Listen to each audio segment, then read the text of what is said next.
Come on. We will win. Because we will hit all game. We are motivated. We are dedicated. Come on now. Come on now. We will win. Because we are the best on the field.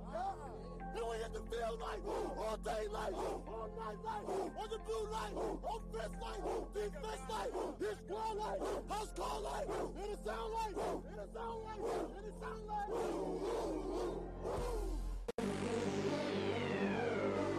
Yeah. It's official. It's official. It's official.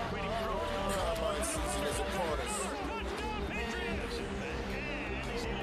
I'ma do this here forever. Forever. Triune. Forever. Forever. I'ma do this here forever. Manning throws. It is deflected and intercepted. Jimmy Smith has it. He's going in for a touchdown. All you haters better be gone. Welcome to the Short Sports Show. I am your host, Daniel Short. Today is Wednesday, June 8th, 2016. I'm so glad to have you guys on the show or here listening to the show. Thank you guys so much for the support.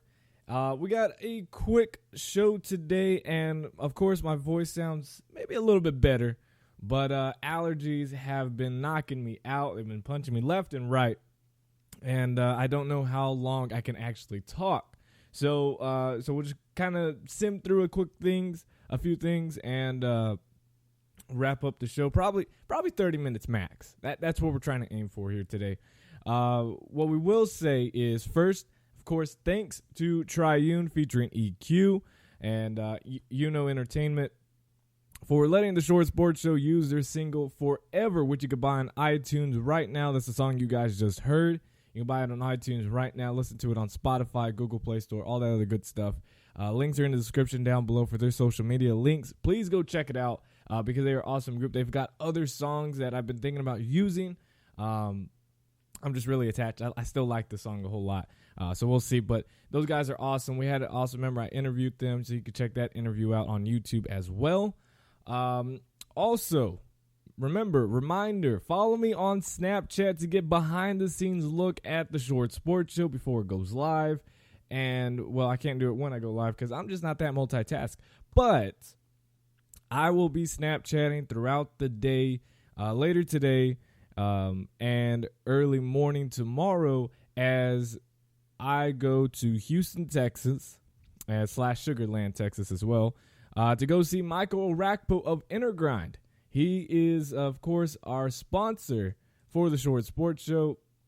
And so we're going to go show him some love, of course, to go check out his facility and InnerGrind. Also, that way you guys get a behind-the-scenes look at what it's like out there. And also, I'll be making a YouTube video on it as well, so that way you guys can go check it out. It's going to be an awesome time. We're going to be there for about 2 days, and it's going to be a great time.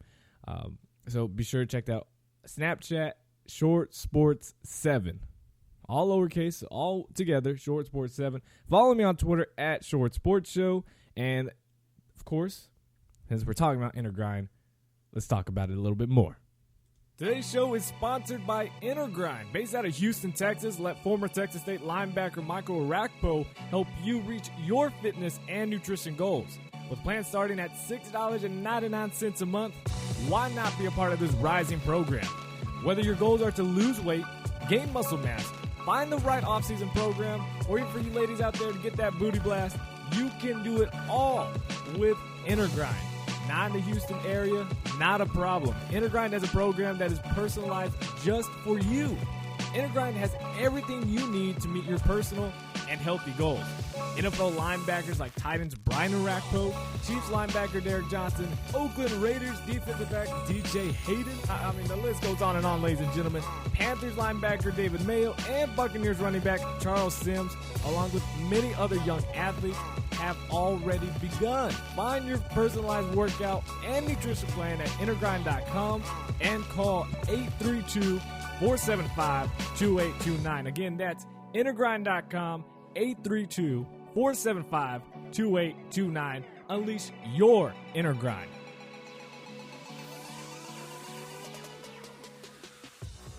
Hey guys, sorry to interrupt the show, but I want to say first off, thank you for all of your support.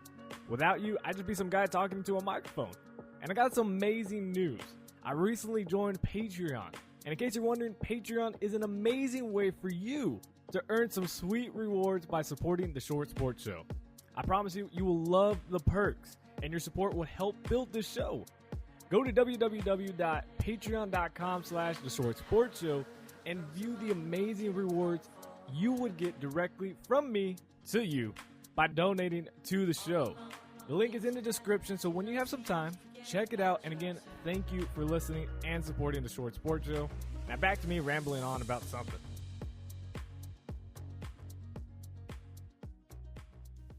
Gus Malzahn and Auburn received a one-year contract extension through December 31st of 2020, paying him $4.725 million annually. In 3 years with the Tigers, Malzahn is 27-13, but only 13-11 in SEC play. The Tigers have lost 10 of their past 13 games against Power 5 schools, and there was question marks around Malzahn on his uncertainty at the program. Was he going to be staying, even though with top recruiting classes and pretty solid years? It's not enough. They want championships, of course. They see their rival over across the street of Alabama, and they're wanting something a little bit more than what Malzahn was now bringing. So there's a lot of questions of whether he was going to stay or not.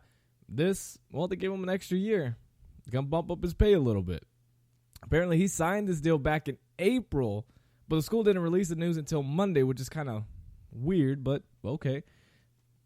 Now, the thing is, if he is fired from Auburn, the school will owe him $2.237 million for each year remaining on his contract. So if they, after this season, they start off 0-4 or 0-5 or 1-4, something like that, they could, obviously just right then and there fire him, but then they'll owe him $2.237 million until 2020 is up.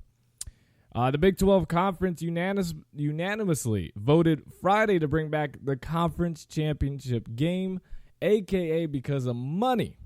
Because it honestly makes no sense to having a conference championship if, you only got 10 members, you're playing a round-robin schedule. I mean, everybody's already basically playing each other. Now, since, again, they've had just 10 members, and this championship game will start next year in 2017, it's going to be very weird on how they do this. The commissioner, Bob Bowsley, said the championship game will net the league an additional $27 to $28 million in revenue a year.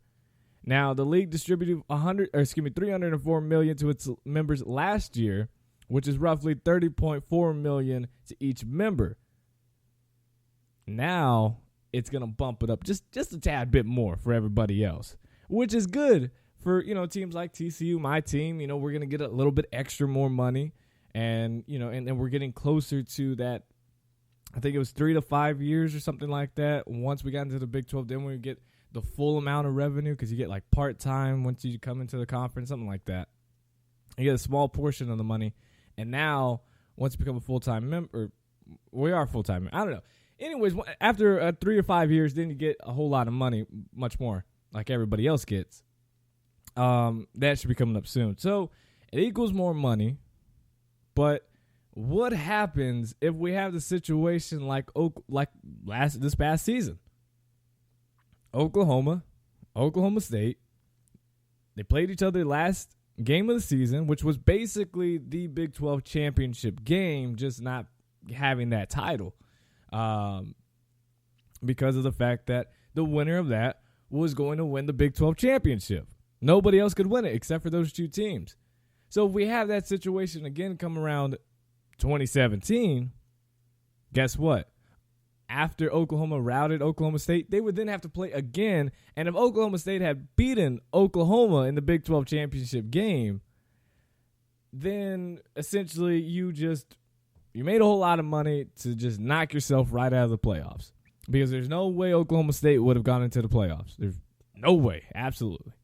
So what happens? And, of course, then you bring up, well, what happens if you have the TCU Baylor situation again? That's absolutely true. that could happen as well. But it just doesn't make sense to play a round-robin schedule where everybody's playing each other and then have a conference championship game. It's just not looking too good. And now, of course, the Big 12 is saying that, well, now we can narrow our focus on who we want if we expand who the members could be, because we're not getting the Big 12 network, which is still, that should have been priority number one. That should have been it. Obviously Texas isn't going to let it happen, come into situations like that. But, now Houston, Cincinnati, and UCF look like they're the top three teams, the top three schools that would get into the Big 12. Whew, man, it is just not looking good. Not looking good for the Big 12. And then they made another mistake, and then they fixed it afterwards. And the Big 12 approved a rule proposal Thursday that will make quarterback Baker Mayfield eligible at Oklahoma for the 2017 season. Now, the day before, they voted down that same rule that would have allowed walk-ons to transfer within the conference without losing the season of eligibility. They said, no, Baker Mayfield, sorry. If you want to play in 2017, you're going to have to be a graduate transfer and go off somewhere else because you're not playing in the Big 12, which honestly would have been pretty interesting to see what would happen, because we talked about his pro status, and honestly, he's just not a NFL quarterback. Not after last season, not right now. Maybe after this season, we'll have to see what type of stats he puts up, the way he plays on the field. But if it's even similar to what he did last year, there are a lot of question marks on whether he can transition his game to the NFL. Especially with, we have now two top quarterbacks with Deshaun Watson, Brad Kaya. Teams taking a lot of quarterbacks this year that have been, somewhat iffy. Do they really want to take that shot on someone else come next year? Maybe they wait later in the 4th, the 5th, 6th round. Does Baker Mayfield say, all right, well, then I'm just going to transfer? That would have been hilarious, because Oklahoma's like, you have one more year. We could have had you for another year, and now we have to lose you. And there's nothing we can do. We have to watch you transfer. Honestly, it would have been kind of funny. But now Baker Mayfield has the option to either stay in 2017 and play for Oklahoma. He could still obviously transfer if he wanted to, or he can go off to the NFL after this season. But, the Big 12, because I was shocked. I saw it was turned down. I was like, wow. I honestly wasn't surprised when they turned it down. But then the next day, I see that's approved, and I'm like, okay, what just happened? I swear I saw it was voted down. There you go. Now, here's something that I'm not going to rant about. I try not to rant as much as possible on this show, even though I kind of do it a lot. This one is just, it's mind-blowing. It's shocking. It's upsetting. It's disturbing. And it's just flat out ridiculous. This is where winning is obviously more important than overall some certain issues here. Now, we just saw what happened at Baylor, right? We've seen what's happened at Baylor and what is still happening with Baylor. Obviously, in the Southeastern Conference, there's one team that has not paid attention to it, and that's Mississippi State University. Now, SEC Commissioner Greg Sankey on Friday disputed the characterization by Mississippi State Athletic Director Scott Strickland of the league office being, quote, comfortable with the university decision to allow Jeffrey Simmons to enroll and play football for the Bulldogs. This is what Greg Sankey said, quote, I would say awareness and comfort are two different things. It is an institutional decision. The characterization of comfort with Mississippi State's decision is not a characterization I would provide, end quote. Basically saying, you guys are not paying attention to what's going on, and you're somehow comfortable with this is shocking and disturbing to me. Now, Jeffrey Simmons is a defensive end prospect who signed with the Bulldogs in February. He was arrested in March and charged with simple assault and disturbing the peace after a video emerged on social media that appeared to show him hitting a woman several times after she fell to the ground.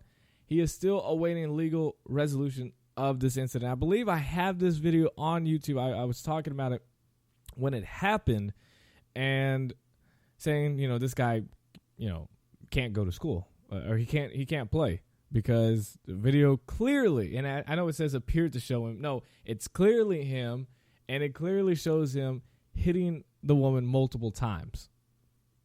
Now, at Baylor, of course, we had the sexual assault, which, takes a different...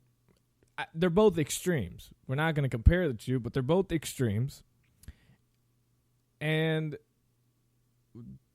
now we see this with Jeffrey Simmons.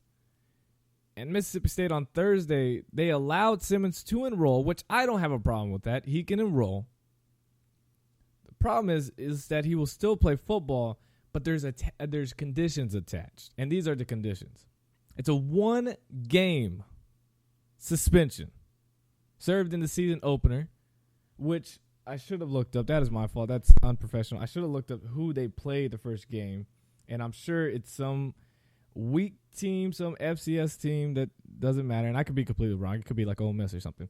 But it's 1-game suspension, and of course, Mississippi has to be the longest word. State football schedule. All right.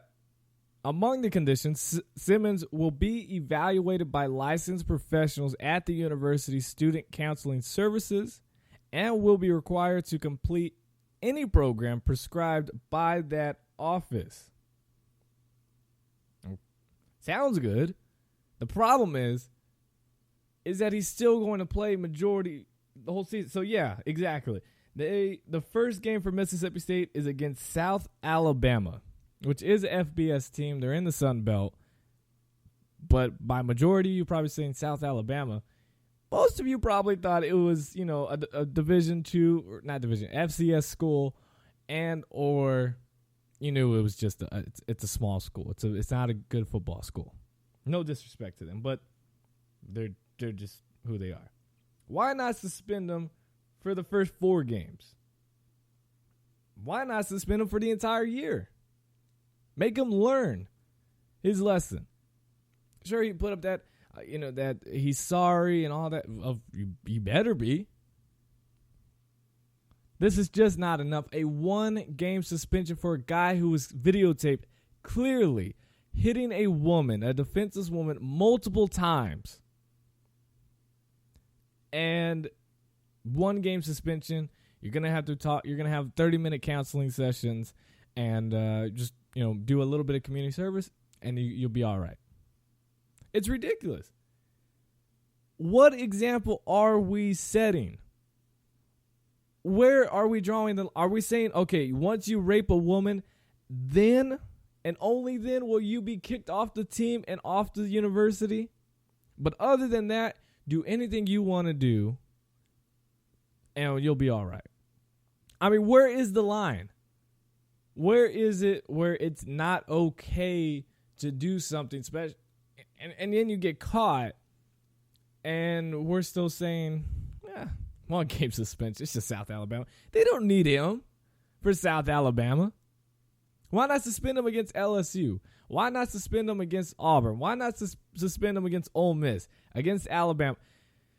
It's just ridiculous. 1-game suspension. And supposed to be evaluated by the university's student counseling services. It's ridiculous. Now, the SEC, they already have a current bylaw on serious misconduct, but the problem is it's only for transfer players.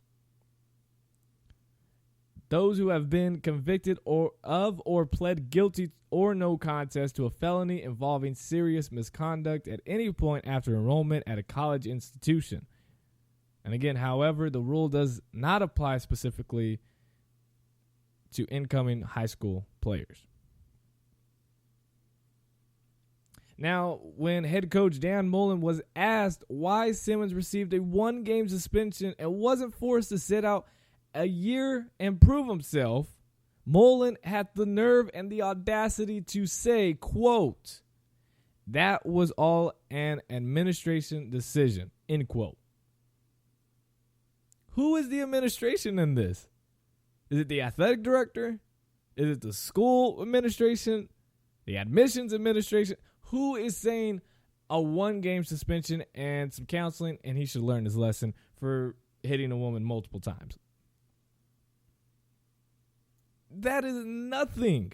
And I get Mullen earlier said, and I didn't add it on here, but I remember him saying, and I'll paraphrase in here, that we don't want to give up on this kid. We want to give him a chance. We want him, be able to not just kick him while he's down and, show him, hey, this is what you did wrong. We're going to guide you on the right path. We don't want you to go down a dark path. I get that. I'm okay with him enrolling into school, which that might be a problem in itself, and maybe I need to change my mind on that. But I'm okay with, not wanting him just to kick him completely and say, all right, well, you screwed up. You're gone. We're not going to help you at all. I get it, but only if this guy, Jeffrey Simmons, is suspended the entire year. I mean, technically, even with that, he could just redshirt the entire year, and that way he doesn't lose a year of eligibility. But at least this way, something is taken away from him. He goes through all this supposed counseling and some community service and any program that is prescribed by that student counseling services office, and make him learn and take something away from him. Limit the amount of practices he can do.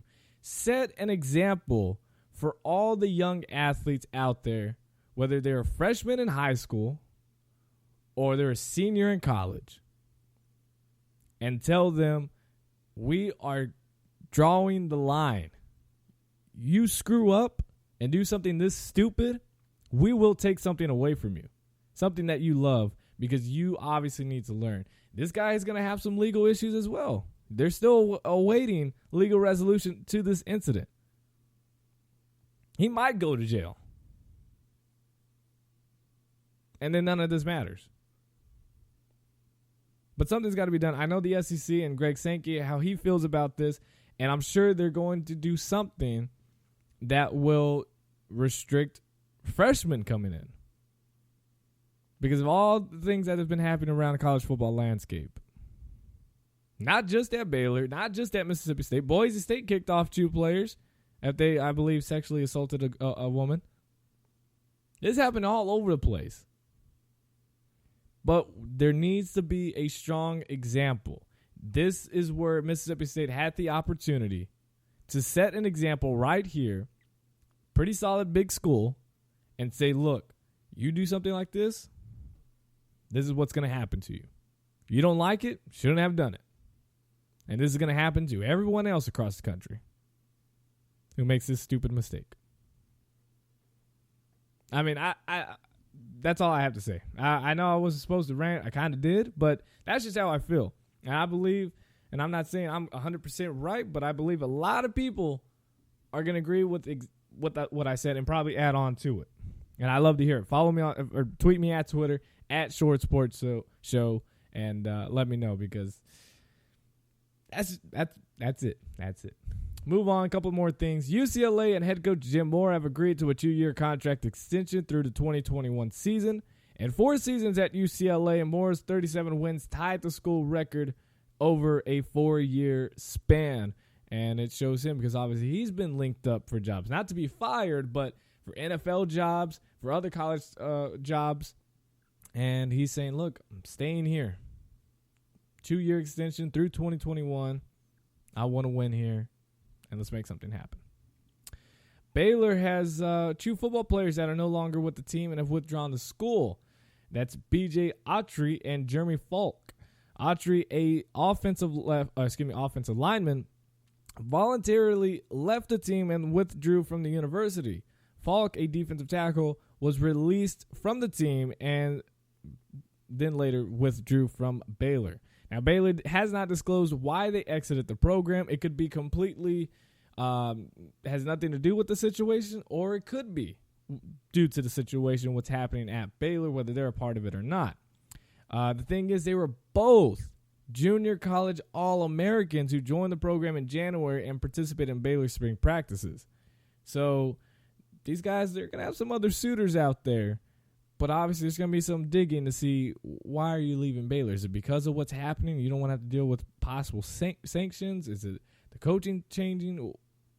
Or are you a part of something that might have happened? I know they got there in January, but it looks like some other things are continuing to happen. I mean, that Baylor running back, Devin Chapin, still didn't learn his lesson after what's happening with Baylor. He assaulted his girlfriend, allegedly. Allegedly choked her. And our brows knew. What is happening? Honestly, where has common sense gone? I will say one last thing about this. For all these players, these student athletes, whether they're in high school or they're in college, you have this talent. You've been given an opportunity. You've worked hard for an opportunity. And you rather blow that entire opportunity for weed,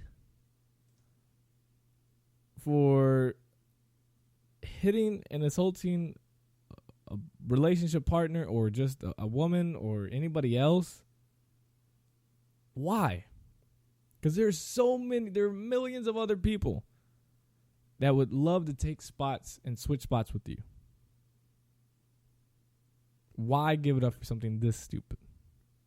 Mind-blowing. It really, really is. Move on. Last college football news is the Sun Belt.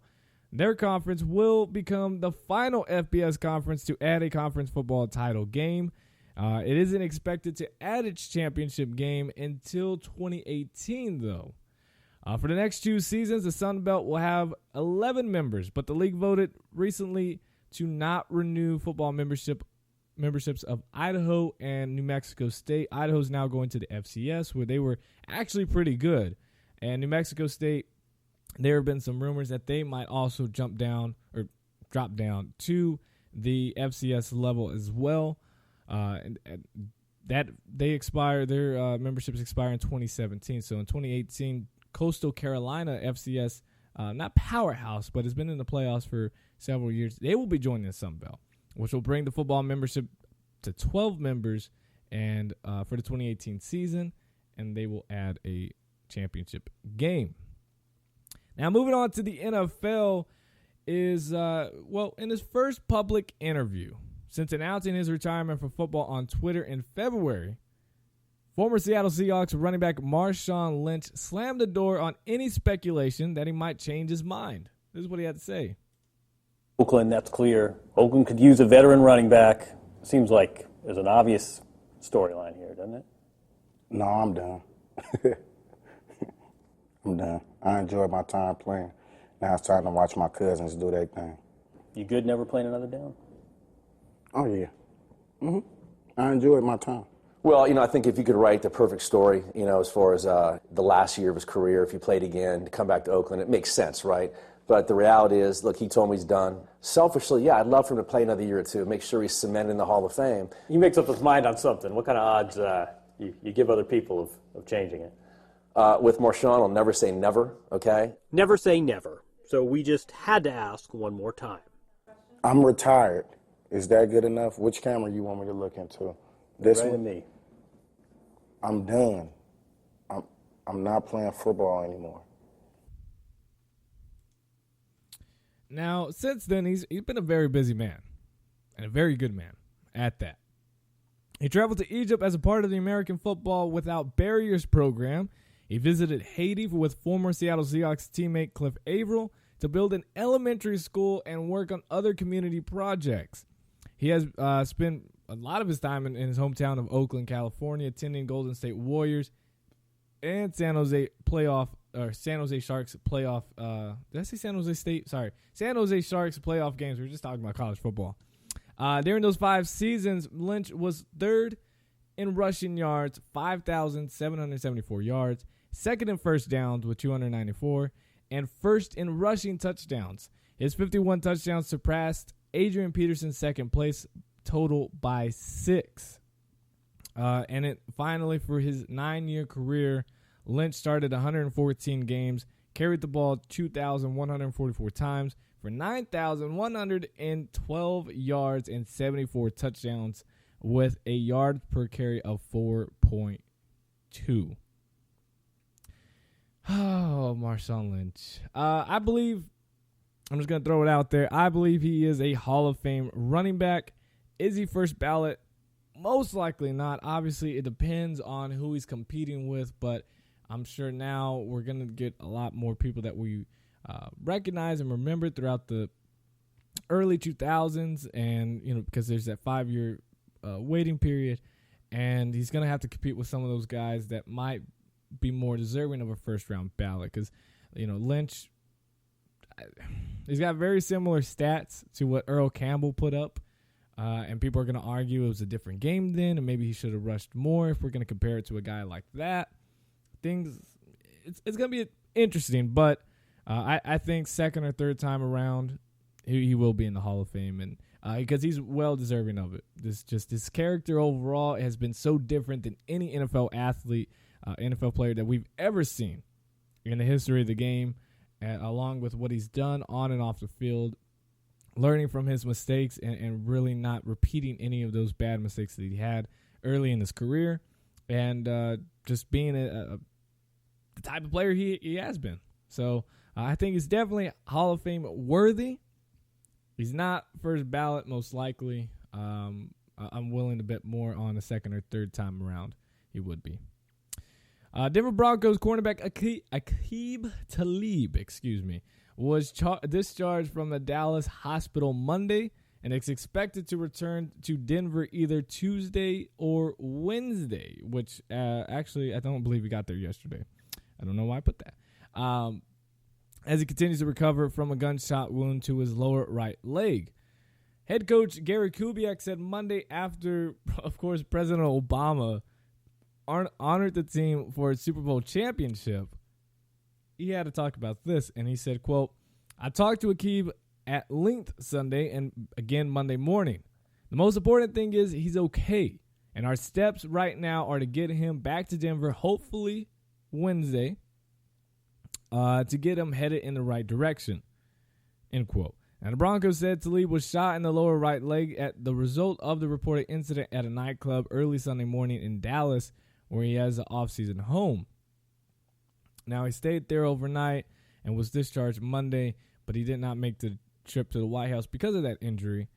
And but thankfully for Talib, at least, the one bit of good news he'll get is that when the bullet entered and exited out of his leg, it hit no arteries and no torn ligaments. So he did not require any surgery, just some stitches. Good for him. But this isn't the first time he's been in some type of off-field trouble. And also, I don't believe with guns either. 2014, multiple offenses. Talib is a hothead on the field, and it looks like he might be off the field as well. There's still a lot of reports. There's been mixed reports whether he accidentally shot himself or was just in a shooting, because there was a shooting at that club, obviously, not just with him, but with several others. Was he a part of that? Was he shooting someone else? All to be decided. All to be found out soon. And I know I said I only want to make this 30 minutes, and there's a reason why, because now I could feel my throat starting to hurt again. So we're going to speed this up here. We don't have that much news, honestly, to talk about. It's been a slow week. Been a very, very slow week. Minnesota Vikings agreed to a contract extension with safety Harrison Smith on Monday morning, the team announced. Smith will earn $51.25 million over the next 5 years, including a $10 million signing bonus. Smith's deal includes $28.578 million guaranteed against injury and runs through 2021. Now, the importance of this deal is that it will make Smith the highest paid safety in the league, because the former highest paid safety in the league was Earl Thomas, who made about $10.5 million a year. Now Harrison Smith is going to make just a little bit more than $10.5 million a year. And he's honestly worthy of being paid pretty good amount of money. He made his first Pro Bowl last season, after he tied third in the NFL with 5 interceptions. He had 3 sacks in 2014 and established himself as one of the fixtures of Mike Zimmer's defense, and has done a really good job of that. He was on the defensive snaps. He was on the field for 73.5% of the defensive snaps this past season. And when he was on the field, he allowed a total QBR rating of 47.2. But when he was off the field, the QBR rating went up to 78.7. That's a pretty big jump. But there's also another player who plays safety, but also a little bit of cornerback, and he's looking for a contract extension. And that's Arizona Cardinals Tyrann Mathieu. And he was back in his hometown of New Orleans on Saturday, hosting his first ever youth football camp less than 2 months after he told the New York Daily News, "I don't think I could go back to New Orleans. I don't think that's possible." Now, he's there for that reason. He's not there to talk contract situation. Now, at the time, Mathieu said he received death threats after he called the man who shot former New Orleans Saints defensive end Will Smith a coward, and spoke passionately about the culture of violence in his hometown in a Twitter rant and multiple media outlets. But on Saturday, the Arizona Cardinals Pro Bowl All-Pro safety said he believes some of his comments were misunderstood, and it's important for him to try to return to them and into action by creating the Heart of a Badger camp. This is what he had to say. I've only been a part of camps, guys on my teammates, but this is my first official camp. Were you planning anything like this before the Will Smith shooting, or when you said things right after about having a camp, that really? Yeah, I mean, that was kind of just the time and the place, but I definitely believed after my third year I was going to get into my foundation, get into my charity work, and get into giving back to communities. Did that help sort of spur this, though, the meaning behind it or anything like that? Or? Yeah, it had a lot to do with it, the tragedy that happened, but I always was going to come back and get back to the kids that New Orleans. What's the message you're really trying to share here today with them? I just want to encourage them and inspire them. Most of them just need some direction, some sense of leadership. Hopefully I can give that time to them. You were so outspoken right after the shooting about the problems in New Orleans and everything. How much does that play a role in you coming back? And I mean, it's a key aspect of it. I think a lot of people should stand up and speak out and give back. I'm just fortunate enough that I have a platform that I'm able to do that. It was a good turnout. Today's show is sponsored by InnerGrind. Based out of Houston, Texas, let former Texas State linebacker Michael Orakpo help you reach your fitness and nutrition goals. With plans starting at $6.99 a month, why not be a part of this rising program? Whether your goals are to lose weight, gain muscle mass, find the right off-season program, or even for you ladies out there to get that booty blast, you can do it all with InnerGrind. Not in the Houston area, not a problem. InnerGrind has a program that is personalized just for you. InnerGrind has everything you need to meet your personal and healthy goals. NFL linebackers like Titans Brian Orakpo, Chiefs linebacker Derek Johnson, Oakland Raiders defensive back DJ Hayden. I mean, the list goes on and on, ladies and gentlemen. Panthers linebacker David Mayo and Buccaneers running back Charles Sims, along with many other young athletes, have already begun. Find your personalized workout and nutrition plan at InnerGrind.com and call 832-475-2829. Again, that's InnerGrind.com, 832-475-2829. Unleash your inner grind. Despite missing all of the Detroit Lions offseason workouts, running back Amir Abdullah is expected to be back by the beginning of training camp, General Manager Bob Quinn said Monday. Abdullah sat out workouts after having surgery on his labrum in his shoulder in January. He has been in Detroit during the team's 2 organized team activities, but has not participated as he recovers from that same surgery.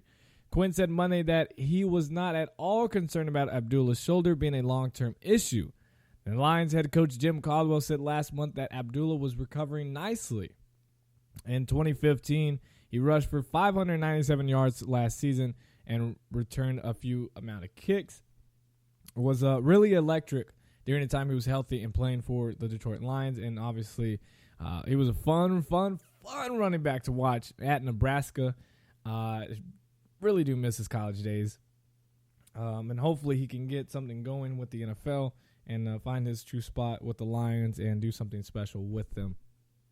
Also, 7th round draft pick Dwayne Washington has not been to any open OTA practice because the University of Washington is still in school right now. They just had finals starting this week, and so he's doing that. Of course, they are on the quarter system, not term, not semester, but quarter system. So that's why he's not there yet.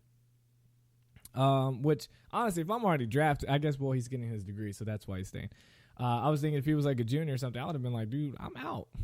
I'm not staying anymore. I'm going in the NFL. But, of course, I'm just finishing up school, so never mind.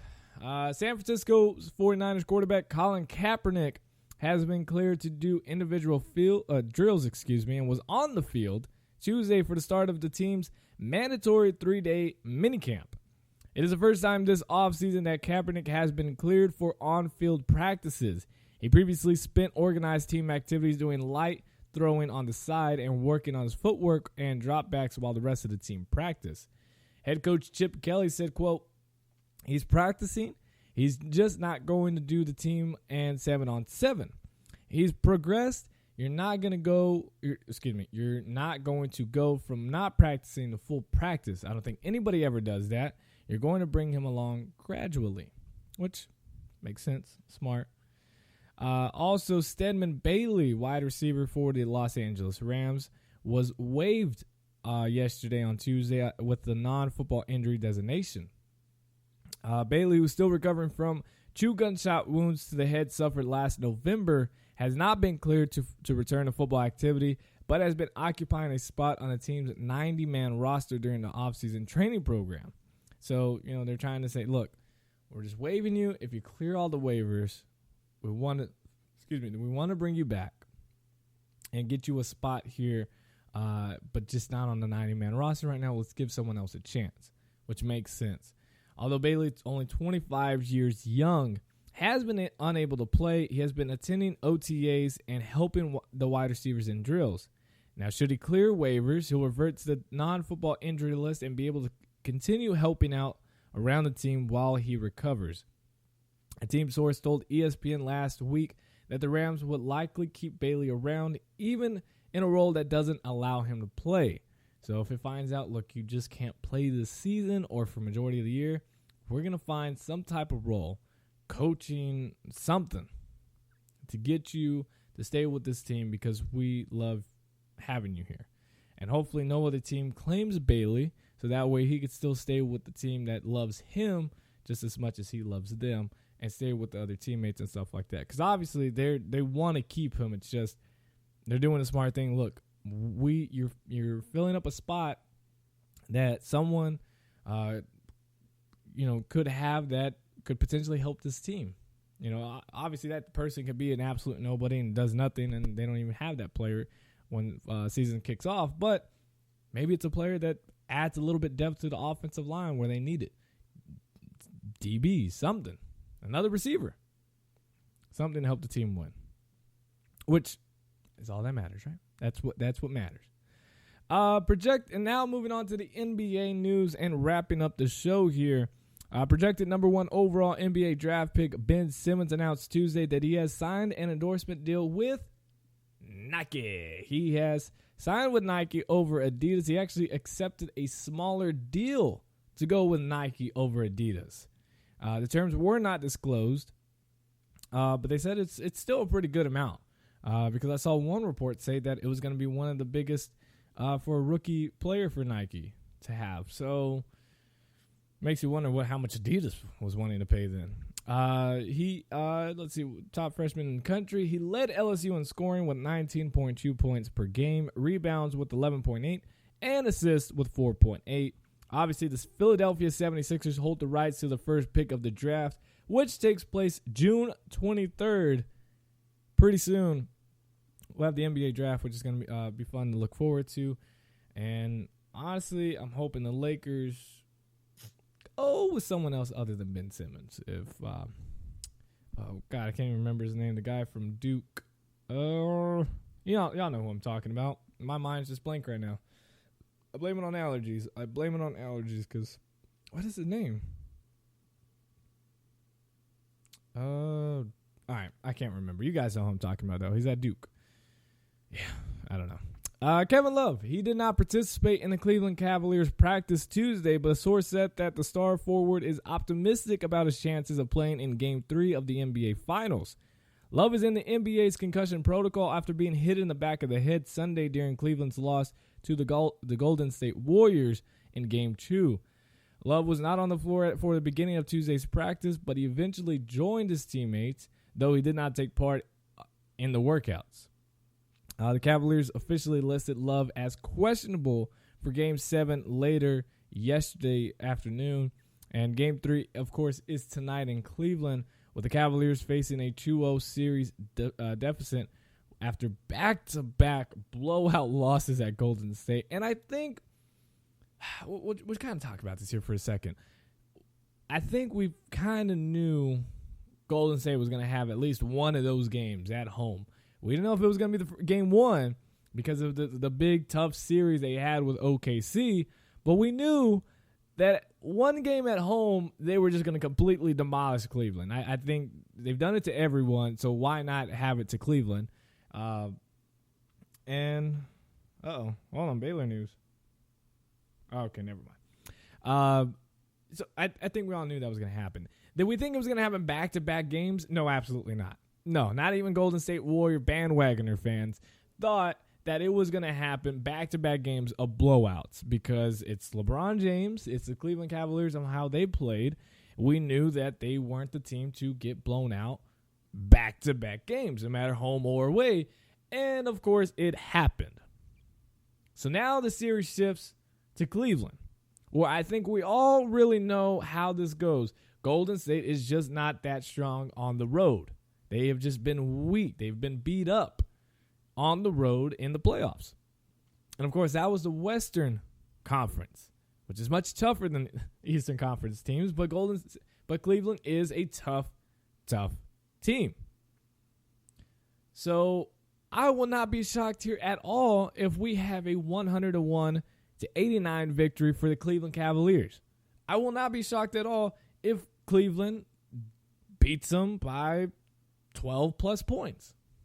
I will not be shocked at all because that's just how it happens. That's just how we've seen Golden State so strong in the first 2 games. I know not against OKC. They got blown out to Game 1.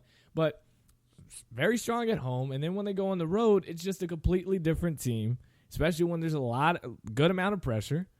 And Cleveland's going to take advantage of that. And when they're going to get one game, whether it's Game 3 or Game 4, they will not get swept. It's just not happening. And I'm saying it right now. Cleveland will not get swept. It can't. LeBron James won't get swept by the Golden State Warriors. He won't have it happen. If he has to shoot the whole thing and score all points, he will do that. And any way he can ensure that Cleveland will not get swept. It's just not happening. So whether it's tonight, Game 3, that Cleveland wins, or it's Game 4, it's going to be one of those games. They're going to steal one at home. They're going to take at least one at home. And I wouldn't be surprised they win both at home. It's just no disrespect to Golden State, but they have not shown me that they can dominate a team on the road. I know Game 7 or Game 6, they did a pretty good job, but it's just I don't see Cleveland being that team to lay down to Golden State like that. So, again, Game 3 of the NBA Finals is in Cleveland with tip-off at 8 p.m. Central Time on ABC, and you can listen to it on ESPN Radio.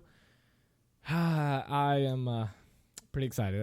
I'll be able to watch this game. Actually, no, I won't. Oh, no. I will. I got a meeting tonight at 7, and then I'll head over, and then I'll come back, and I will watch the game because I really want to see it because I wasn't able to watch. I watched part of Game 1. I think I missed complete. Yeah, I was able to watch part of Game 1. I missed completely Game 2. I missed that one completely. So I really want to. This is going to be my first time to actually sit down and watch the entire game. So that is it for today's show. I'm glad we were able to 50 minutes. That's not bad. It's not bad at all. Thank you guys so much for listening and supporting the Short Sports Show. Again, follow me on Snapchat to get behind-the-scenes look at the Short Sports Show, as well as my trip off to Houston and go meet Michael Rakpo again, go see him again, and check out InnerGrind. It's going to be awesome. Be sure to subscribe to my YouTube channel, The Short Sports Show. We recently went over 1,000 subscribers on YouTube. I believe it's now about 1,100 now. It's awesome. The show is growing. You guys continue to listen over there and watch the show and all the other videos that we got up there. I'm actually going to be able to do a lot more here in the coming weeks. I got some other news to share with you guys. A lot of great positive blessings have come the past few weeks, and it's all because of you guys continuing to support the show in any way. I mean, every listen means so much, guys. I truly do appreciate it. Thank you guys so much. Again, I will see you guys next Wednesday on the Short Sports Show. As always, God first, God bless. And I'm out. Peace.